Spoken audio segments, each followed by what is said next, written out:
Kaixo, bizikleta estatikoen 3 egun segidan ibilita gero gaur deskantzo egite erabaki dut, eta gaur erakutsi nahi dizkitzuet aldeoz eskiten azkeneko gauzatxo batzuk.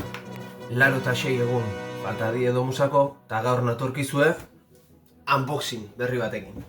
Asfaltoako zapatilak bernitula esan nizuen atzo, baino asfaltoako zapatilak aparte, mendiko zapatileire eten txiki bat intzaiola ikusi nun, lehenbailen arrelatzea eman ditu, baino bazpare egokirena berri batzuk hartzie izango zala pentsaudet, beraz, hauek dira, hartu ditutenak. Asics Trabuco Max.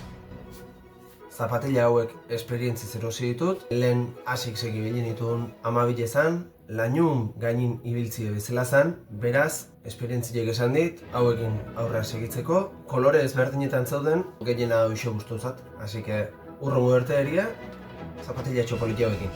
Eta listo, hau izen da gaurko unboxinga. Urrungo egunetan, jongo naiz esaten, zapatilak nola dijusten eta aukerak eta gana aldeten ala ez. Urren arte, eurre!